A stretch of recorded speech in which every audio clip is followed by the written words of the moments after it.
obtain the differential equation किंवा eliminating the arbitrary constant. यामध्ये C1 आणि C2 हे दोन काय ऑर्बिटरी कॉन्स्टंट आहे. पण या ठिकाणी एक महत्त्वाची गोष्ट बघा काय आहे, या पूर्ण फंक्शनला मल्टिप्लाय काय e⁻x आहे. हा जो e⁻x आहे ना त्याला लेफ्ट हँड साईडला घेऊन यायचं. काय येईल तो यस y e⁻− होईल. ओके, इथे येईल C1 + C2x. आता राईट हँड साईड फ्री झाली. ओके, त्या ठिकाणी दोन ऑर्बिटरी कॉन्स्टंट आहे. Here C1 and C2 are two arbitrary constants. काय करणार मग, therefore differentiate 2 times with respect to x. आलं लक्षात.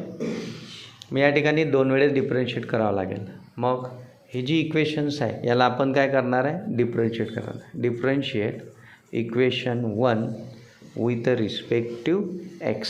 ठीक आहे.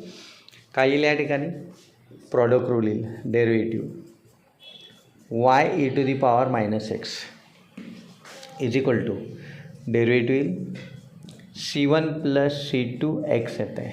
यामध्ये प्रॉडक्ट रूल यूज करायचा.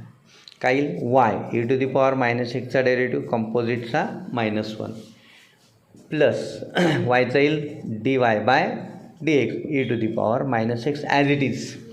राईट हँड साईडला C1 कॉन्स्टंट आहे 0 येईल. C2x आहे त्याचा डेरिव्हेटिव्ह किती येईल, C2 येईल फक्त. हा झाला फर्स्ट डेरिव्हेटिव्ह. अगेन डिफरन्शिएट करायचं. त्या अगोदर याला सिम्प्लिफाय करून घ्या. ठीक आहे. काय येणार या ठिकाणी, e⁻−x कॉमन काढा. पॉझिटिव्ह टर्म अगोदर लिहा. -y येईल इज इक्वल टू C2 येईल. आता या इक्वेशनला परत आपल्याला काय करायचं, differentiate. Again differentiate with respect to x.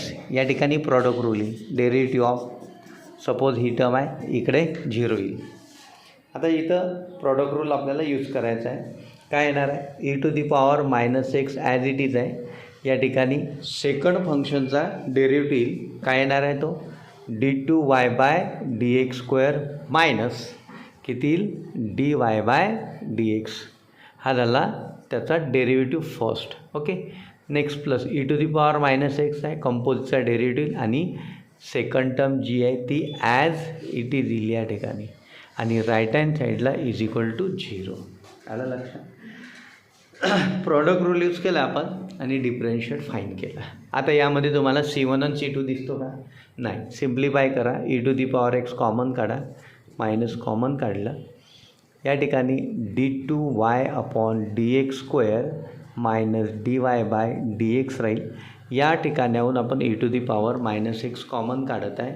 मायनसनी multiply केलं तर -dy/dx आणि मायनस प्लस y येईल इज इक्वल टू 0. आता सिम्प्लिफाय केलं आणि e⁻−x ची टर्म राईट हँड साईडला घेऊन जायची. 0 येईल. किती येईल d2y/dx². आणि या ठिकाणी ह्या दोघांचा होईल -2 times of dy/dx plus y is equal to 0. This is require differential equation. आलं या टाईपमध्ये ॲन्सर आला. Okay, understood.